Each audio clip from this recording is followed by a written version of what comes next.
오늘의 말씀은 열왕기 하 4장 18절에서 37절입니다.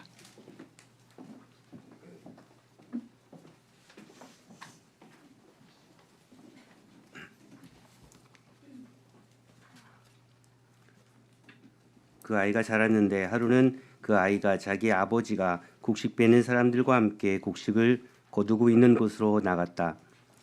갑자기 그 아이가 아이고 머리야, 아이고 머리야 하면서 아버지가 듣는 데서 비명을 질렀다. 그의 아버지는 함께 있는 젊은 일꾼더러 그 아이를 안아서 어머니에게 데려다 주라고 일렀다. 그 일꾼은 그 아이를 안아서 그의 어머니에게로 데리고 갔다. 그 아이는 점심때까지 어머니의 무릎에 누워 있다가 마침내 죽고 말았다. 그러자 그 여인은 옥상으로 올라가서 하나님의 사람이 눕던 침대 위에 그 아이를 눕히고 문을 닫고 나왔다. 그리고 그 여인은 남편을 불러서 이렇게 말하였다. 일꾼 한 사람과 암나귀 한 마리를 나에게 보내주십시오. 내가 얼른 하나님의 사람에게 다녀오겠습니다. 남편이 말하였다. 왜 하필 오늘 그에게 가려고 하오? 오늘은 초하루도 아니고 안식일도 아니지 않소. 그러나 그의 아내는 걱정하지 말라고 대답하며 나귀의 안장을 지우고 일꾼에게 말하였다. 내가 말하기 전까지는 늦추지 말고 힘껏 달려가자. 이 여인은 곧 갈멜산에 있는 하나님의 사람에게 이르렀다. 때마침 하나님의 사람이 멀리서 그 여인을 보고 그의 시종 게하시에게 말하였다. 저기 수넴 여인이 오고 있구나. 달려가서 맞아라. 부인께 인사를 하고 바깥 어른께도 별거 없으신지 그리고 아이도 건강한지 물어보아라. 게하시가 달려가서 문안하자 그 여인은 모두 별거 없다고 대답하였다. 그런 다음에 곧 그 여인은 산에 있는 하나님의 사람에게로 가서 그의 발을 꼭 껴안았다. 게하시가 그 여인을 떼어 놓으려고 다가갔으나 하나님의 사람이 말리면서 말하였다. 그대로 두어라. 부인의 마음속에 무엇인가 쓰라린 괴로움이 있는 것 같구나. 주님께서는 그가 겪은 고통을 나에게는 감추시고 알려주지 않으셨다. 여인이 엘리사에게 말하였다. 예언자님, 제가 언제 아들을 달라고 하였습니까? 저는 오히려 저 같은 사람에게 농담을 하지 마시라고 말씀드리지 않았습니까? 엘리사가 게하시에게 말하였다. 허리를 단단히 묶고 내 지팡이를 들고 가거라. 그의 길을 가다가 어떤 사람을 만나도 인사를 해서는 안 된다. 인사를 받더라도 그에게 대꾸를 해서는 안 된다. 그리고 가거든 내 지팡이를 그 아이의 얼굴 위에 놓아라. 그러나 아이의 어머니는 말하였다. 주님의 살아계심과 예언자님의 목숨이 살아계심을 두고 맹세합니다. 저는 어떤 일이 있어도 예언자님을 떠나지 않겠습니다. 엘리사는 하는 수 없이 일어나서 그 부인을 따라 나섰다. 게하시가 그들보다 먼저 가서 그 아이의 얼굴에 지팡이를 올려놓아 보았으나 아무런 소리도 없었고 아무런 기척도 없었다. 게하시가 엘리사를 맞으려고 되돌아와서 그에게 말하였다.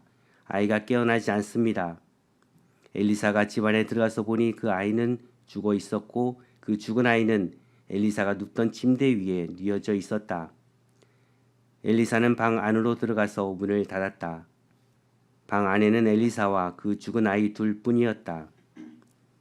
엘리사는 주님께 기도를 드린 다음에 침대 위로 올라가서 그 아이 위에 몸을 포개어 엎드렸다.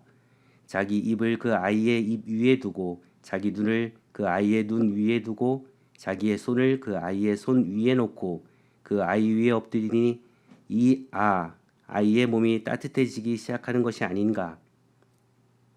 엘리사가 잠시 내려앉았다가 집안 이곳 저곳을 한번 거닌 뒤에 다시 올라가서 그 아이의 몸 위에 몸을 포개어 엎드리니 마침내 그 아이가 7번이나 재채기를 한 다음에 눈을 떴다. 엘리사가 게하시를 불러서 수넴 여인을 불러오게 하였다. 게하시가 그 여인을 불렀다. 그 여인이 들어오니 엘리사가 그 여인에게 아이를 데리고 가라고 하였다. 그 여인은 들어와서 예언자의 발에 얼굴을 대고 땅에 엎드려 큰 절을 하고 아이를 데리고 나갔다. 이는 하나님의 말씀입니다. 찬양 감사합니다. 뮤지컬 넘버를 듣는 줄 알았습니다. 너무 감동적이네요. 예, 감사합니다.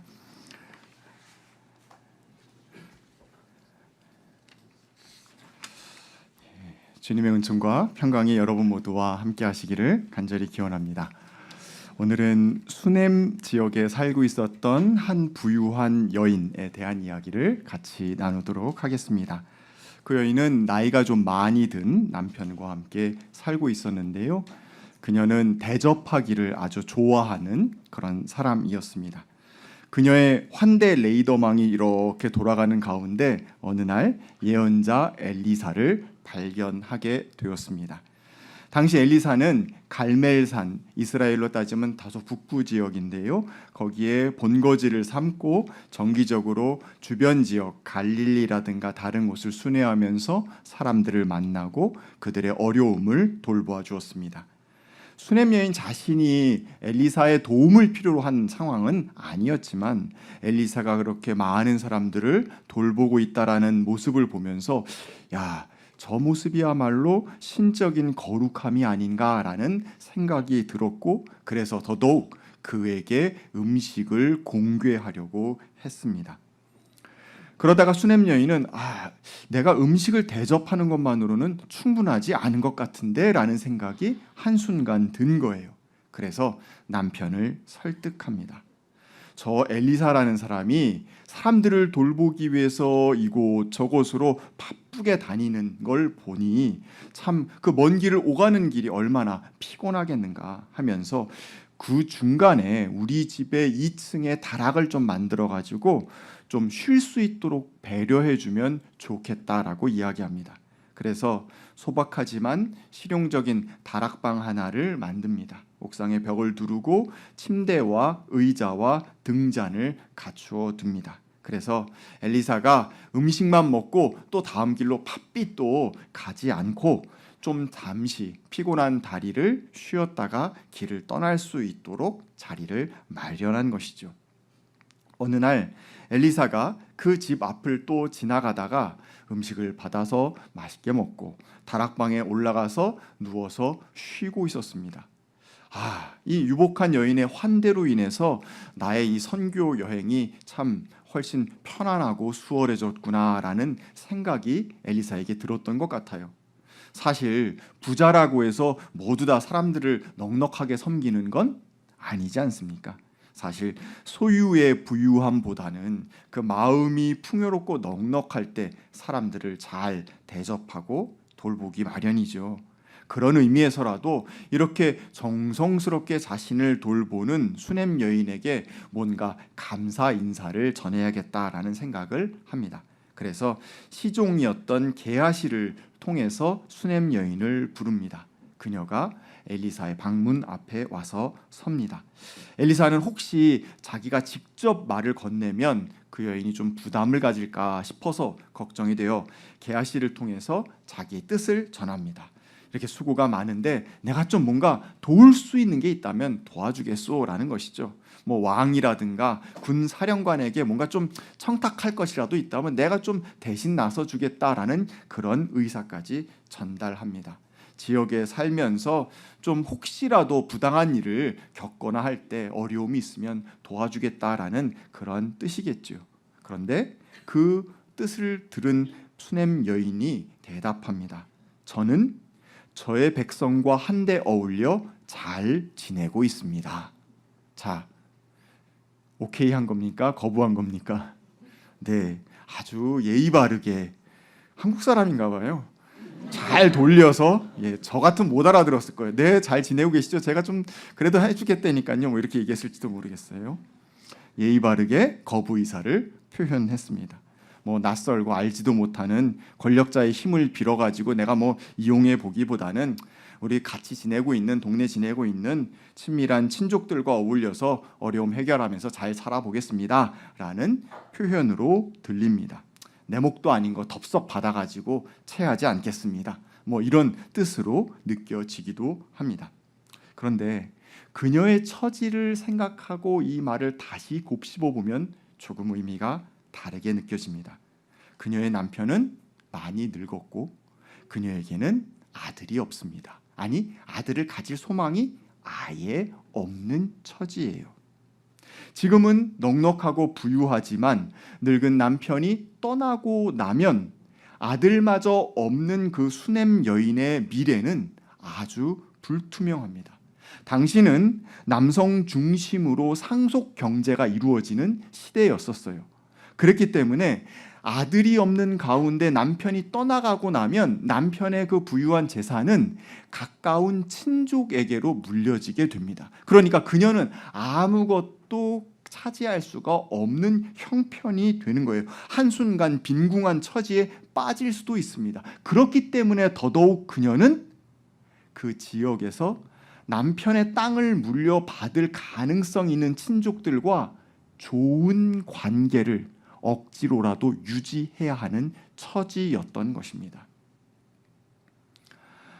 엘리사는 어쩔 수 없이 거부하고 있는 그녀를 뒤로 보내고 나서 고민에 빠집니다. 뭔가 좀 도와줄 게 없을까? 게하시가 그때 나섭니다. 아들이 없잖아요. 아들이 낳는다면 정말 좋을 것 같아요 라고 이야기합니다. 엘리사가 다시 수넴 여인을 부릅니다. 내년 이맘때가 되면 당신이 아들을 안고 있을 거예요. 여인이 손살에 칩니다. 아이고, 예언자님 무슨 말을 하시는 겁니까? 그런 말씀하지 마십시오. 하나님의 사람이라는 양반이 저 같은 사람한테 지금 농담하는 겁니까? 라고 이야기합니다. 남편이 너무 나이가 들어서 아이를 가질 수 없는 처지였기 때문입니다. 이 장면 어디서 본 것 같지 않으십니까? 예, 아브라함과 사라의 이야기에서, 구약의 많은 불임과 관계된 이야기에서 우리가 봤었던 내용입니다. 지금 시대의 사고로는 이해가 전혀 되지 않지만, 저도 딸 하나밖에 없는 사람입니다. 이해가 전혀 되지 않지만 당시에는 대가 끊기고 가문의 생명이 사그라진다라고 생각했어요. 그리고 그 재산이 다른 친척에게 물려지고 그 친척을 통해서 그 친척의 자손들이 물려지게 되니까 결국은 그 하나님께서 주신 축복이 다른 데로 흘러가 버린다라고 생각했었던 것이죠. 그런데 그런 사람에게 새 생명이 잉태될 것이라는 약속, 그것은 너무나도 엄청난 것이었기 때문에 그녀는 받아들일 수 없었을 겁니다. 저 같은 사람에게 무슨 그런 일이 일어나겠습니까? 그런데 여러분, 성경 얘기가 그렇지만 여러분 다 알고 계시겠지만 다음 해에 놀랍게도 아들을 낳았습니다. 네, 아무도 기뻐하시는 분이 없네요. 아들이 이렇게 골칫거립니다. 네, 딸을 낳았다면 좋아서 하셨을 텐데. 네. 그녀와 늙은 남편은 기대조차 할 수 없었던 그 아들을 얻고 난 뒤에 얼마나 기쁨이 넘쳤는지 모릅니다. 애지중지 금이야오기야 키웠습니다. 아들은 무럭무럭 자랐어요. 어미의 기쁨이요, 어미의 미래의 희망이었습니다. 하루는 아이가 아버지가 타작하고 있는 현장에 나갔습니다. 그런데 갑자기 아이가 아이고 머리야 라고 하면서 비명을 지르는 거예요. 늙은 아버지가 깜짝 놀랐습니다. 눈에 넣어도 아프지 않을 내 자식이 뭐가 아프다는 거지? 하고 깜짝 놀라서 젊은 일꾼을 불러다가 내 아이 업어다가 빨리 엄마한테 데려다 주라고 일렀습니다. 아이는 엄마의 무릎에 누웠습니다. 그리고 점심때까지 엄마의 무릎에 누워 있다가 죽고 말았습니다. 이럴 수 있는 겁니까? 늦둥이 아들, 그야말로 어렵사리 얻은 귀한 아들이 다른 데서도 아니고 어미의 품 안에서 주검이 되어 싸늘하게 식어버린 겁니다. 억장이 무너지지 않았겠습니까? 하나님께 달라고 청한 적 없어요. 그런데 청하지도 않았던 아들을 당신 마음대로 주시더니 이렇게 당신 마음대로 빼앗아가는 경우가 도대체 어디 있단 말입니까? 기가 막혀서 말문이 막히는 상황입니다. 여인은 통곡을 하며 하늘을 향해 삿대질을 하고 하나님을 욕해도 모자랄 지경일지 모르겠습니다만 성경은 적고 있습니다. 그녀가 매우 정신을 바짝 차리고 그 아이를 안아다가 예언자가 머물렀던 다락방 침대에 눕히고 문을 닫습니다. 여인은 남편을 부릅니다. 그리고 일꾼 한 사람과 암나귀를 달라고 청합니다. 얼른 하나님의 사람 엘리사에게 다녀오겠다고 말합니다. 남편이 생각하기에 이제 아내가 아들을 잃더니 정신까지 잃었구나 라고 생각하지 않았겠습니까? 지금 아들이 죽었으니까 뭐 해야 돼요? 장례를 준비해야 되는 상황인데, 근데 제정신입니까? 저 수십 킬로 떨어져 있는 예언자에게 다녀온다니요. 그런데 여인은 단호합니다. 걱정 마십시오. 그리고 나귀의 안장을 지우고 힘껏 달려서 갈멜산으로 갑니다. 엘리사가 갈멜산 위에서 산 꼭대기에서 산 아래를 이렇게 내려다보고 있었습니다. 저 멀리서 수넴 여인이 빠르게 다가오는 것을 봅니다. 저 여인은 어떤 여인입니까? 나를 늘 잘 공귀하고 섬겼던 여인 아닙니까? 시종에게 이야기합니다. 자, 저 귀한 여인이 오니 빨리 내려가서 인사해라. 너 인사 잘해야 돼 라고 이렇게 이야기를 합니다. 그리고 남편은 어떤지, 아들은 건강한지 안부도 잘 물어봐 하고선 산 아래로 내려보냅니다. 산 위까지 올라오게 하기에 너무 힘들 테니까 말입니다. 인사를 건네는 시종에게 그녀는 모두 별거 없다라고 답변합니다. 여러분 이해가 되십니까? 무슨 뜻일까요? 왜 이렇게 답변했을까요? 우리는 여기서 수넴 여인의 마음의 일부를 엿보게 됩니다. 사실 그녀는 지금 어떤 상황입니까? 일상적인 인사를 나누기조차 불가능한 그야말로 참척의 한을 품은 상황입니다. 그런데 그녀는 꼿꼿이 지금 서 있는 것입니다. 무너지지 않기 위하여서. 그녀 스스로를 신앙으로 단속하고 있는 겁니다. 고통스러워요. 억장이 무너져요. 하지만 여전히 나는 지금 하나님 안에 있으며 하나님께서 이끄시는 길 위에 서 있으니 하나님께로 달려가서 여쭙지 않고서는 나는 쓰러질 수 없다는 겁니다. 평안, 여러분 아무 일도 없는 것이 평안입니까? 그렇지 않습니다. 평안은 풍파가 몰아닥치고 산과 들판이 흔들리고 물결이 침노하는 가운데에도 주님께서 나와 동행하심을 신뢰하며 나의 삶 전체를 주님께 맡기는 삶의 태도를 지칭하는 표현입니다. 이런 신앙이 있었기 때문에 그녀는 아들이 죽었는데도 불구하고 장례를 치르기 전에 하나님의 사람 엘리사에게 달려올 수 있었던 것입니다. 그녀는 산 위에 있는 엘리사에게로 올라가서 그의 발을 꼭 껴안습니다.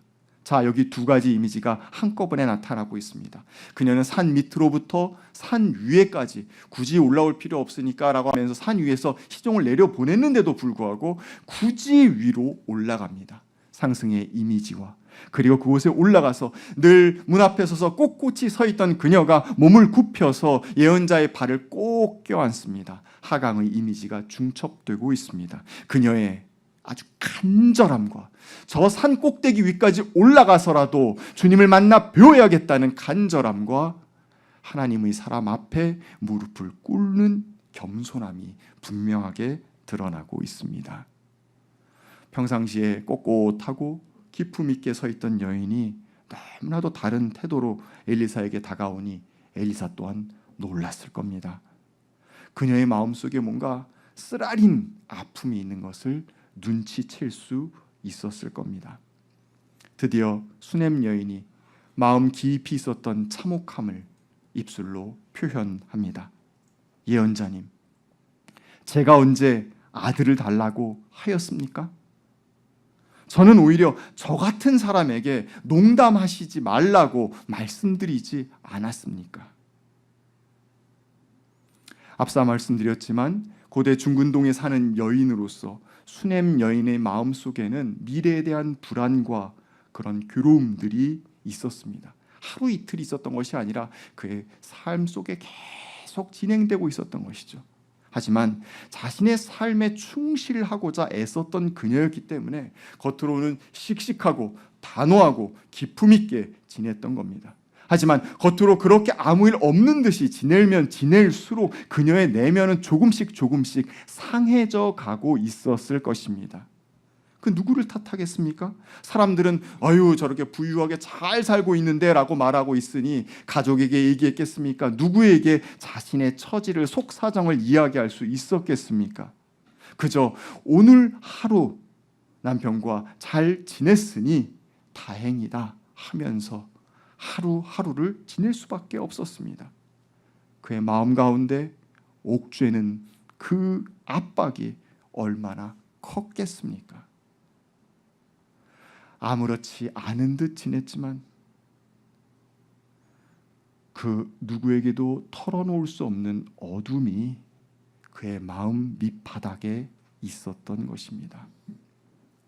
수냄 여인이 콕 집어 지목한 저 같은 사람, 어떤 사람일까요?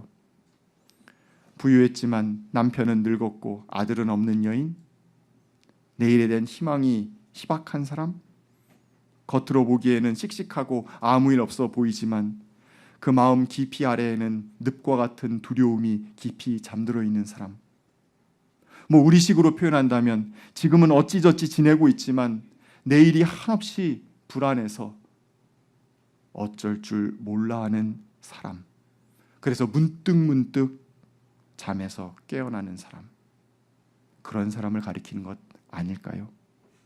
거기에 하나 더해서 그런 나의 처지를 함부로 다른 사람에게 꺼내놓을 수 없는 사람. 그래서 차곡차곡 말하여지지 못한 한이 쌓여서 그 안에 가시덩굴처럼 얽혀서 작은 일 하나에도 가슴이 철렁하는 사람.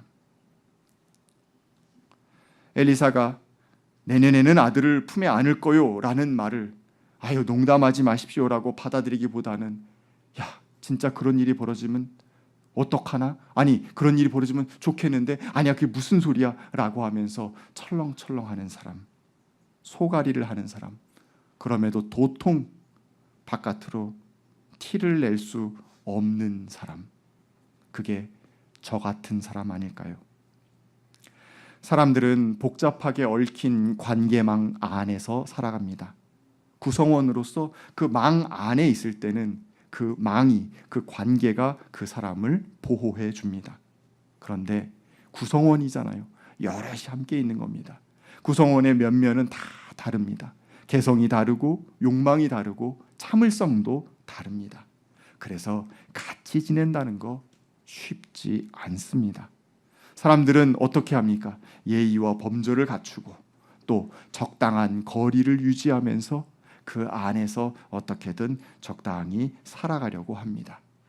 그런데 이렇게 각자의 삶은 제대로 보존하면서 서로서로의 관계는 원활하고 유쾌하게 늘 맺어간다는 거, 그게 쉬운 일은 아닙니다.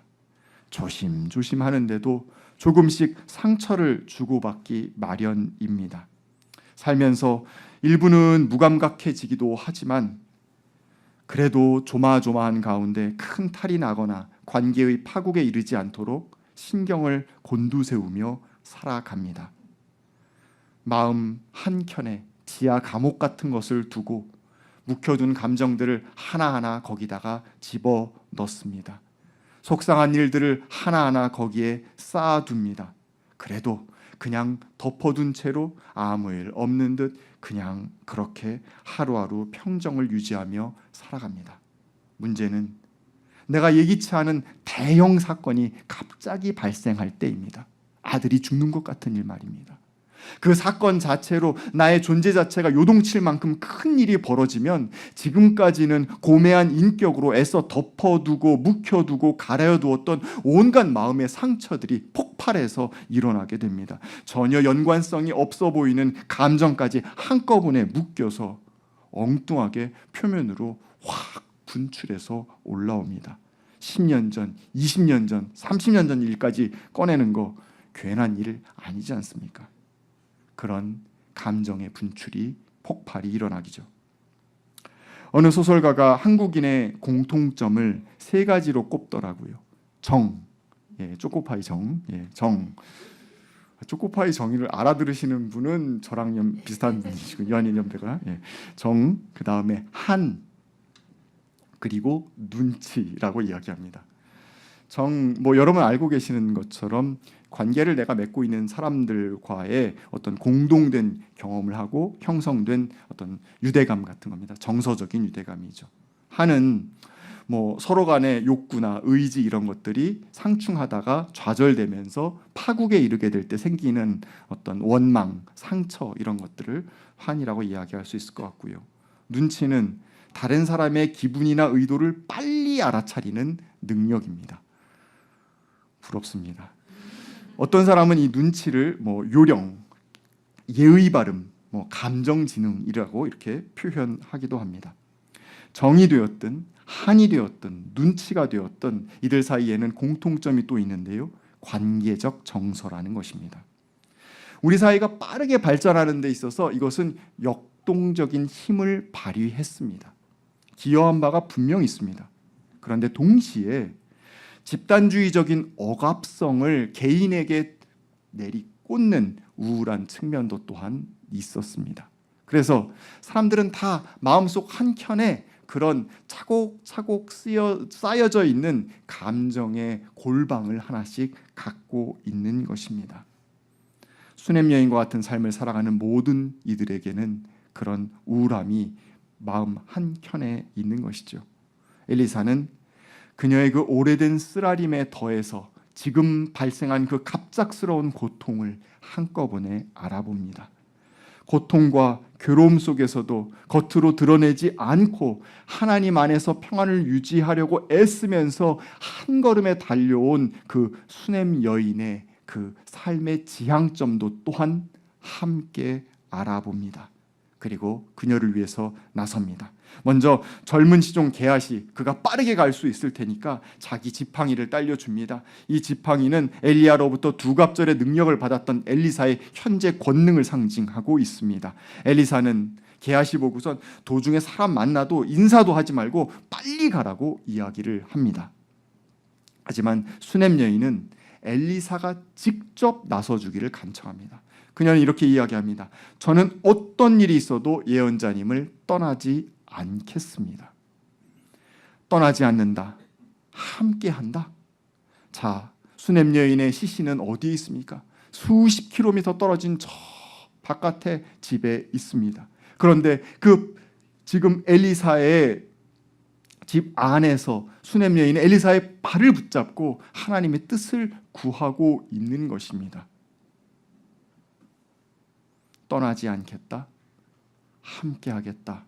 그것은 바로 임마누엘 하나님께서 우리에게 주신 약속이기도 합니다. 함께 하시겠다는 하나님의 약속, 하나님의 동행하심, 내가 어떠한 일이 있어도 너와 함께 하겠다는 그 주님의 약속, 그 약속을 믿고 있기 때문에 하나님의 사람인 엘리사를 붙잡고 저는 떠나지 않겠습니다. 당신이 나를 떠나지 않는 이상 나도 당신을 떠나지 않겠습니다. 당신의 바짓가랑이라도 붙들겠습니다. 함께 있어 주십시오라고 간청하고 있는 것입니다. 이것이 바로 믿음입니다. 그녀는 엘리사를 떠나지 않겠다는 선언 속에서 하나님께서도 나를 절대로 떠나시지 않으시리라는 믿음을 함께 고백하고 있는 것입니다. 결국 엘리사는 따라 나섭니다. 게하시가 먼저 달려가서 아이의 얼굴에 지팡이를 얹었지만 아무런 효과도 없었습니다. 뒤이어 엘리사가 도착합니다. 엘리사는 아이가 누워있는 다락방에 들어가서 문을 닫고 주님께 기도를 드립니다. 하나님의 뜻을 구합니다. 그리고 아이의 위에 몸을 포개어 엎드립니다. 아이와 얼굴을 마주하고 손을 마주합니다. 사실 이 행동은 율법상 금지된 행동입니다. 왜냐하면 율법에서는 시체와 접촉하는 것을 부정하다고 규정했기 때문입니다.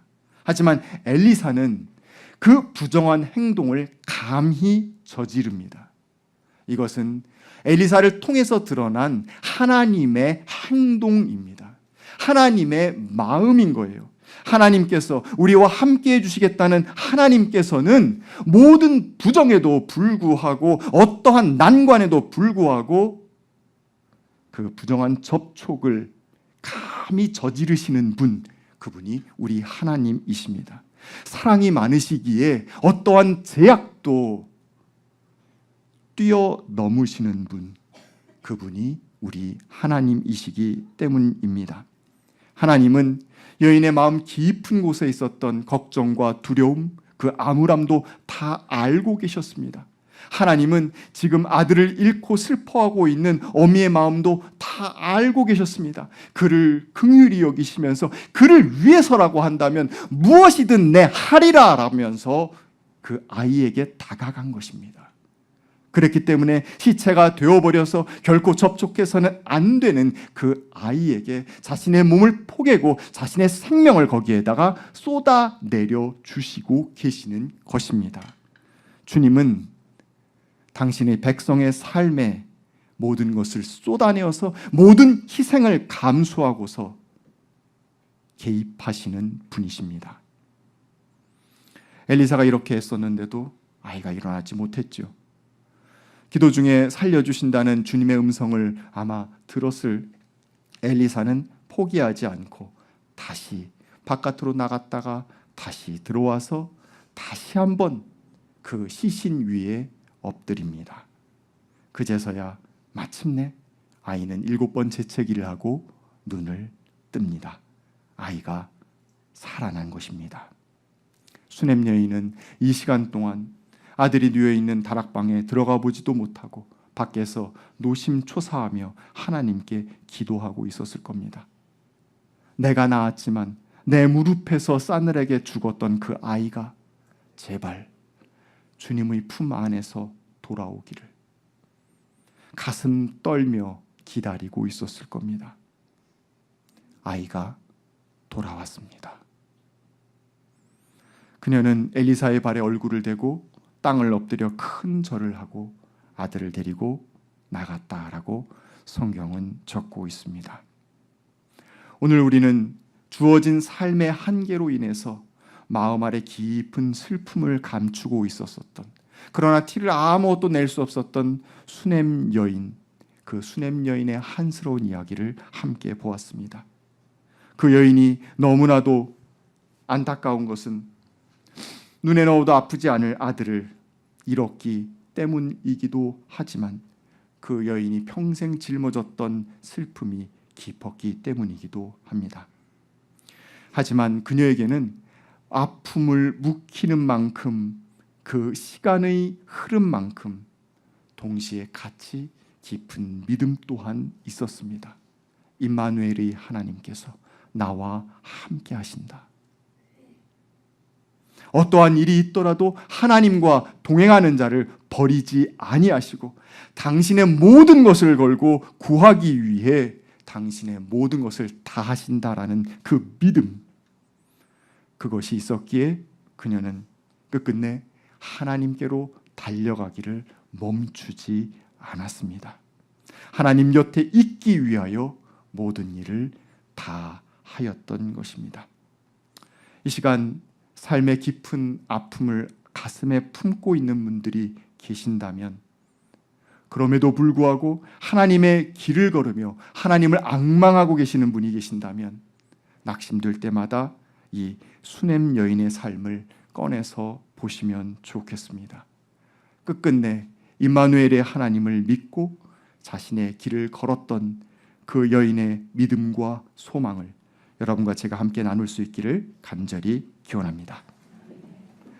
함께 주신 말씀 두고 거듭의 기도 드리겠습니다.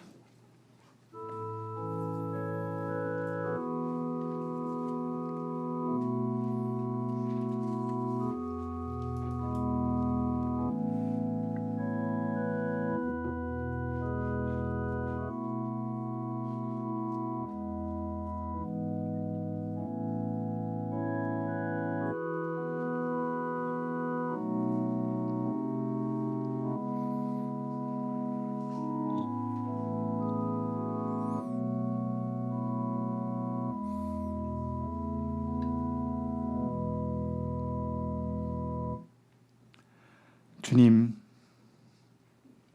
우리의 마음 저 깊은 곳에 어둠으로 깃들여 있는 골방을 들여다봅니다.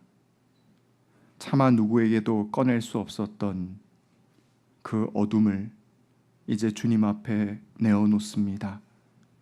주님, 우리가 그것으로부터 자유할 수 있도록 우리에게 진정한 구원을 허락하여 주시옵소서.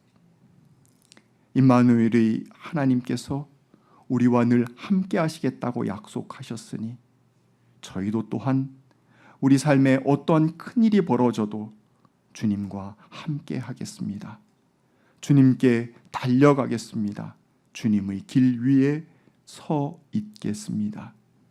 우리의 이 믿음이 흔들리지 아니하도록 우리의 두 손을 꼭 붙잡아 주시옵소서. 예수님의 이름으로 기도하였습니다. 아멘.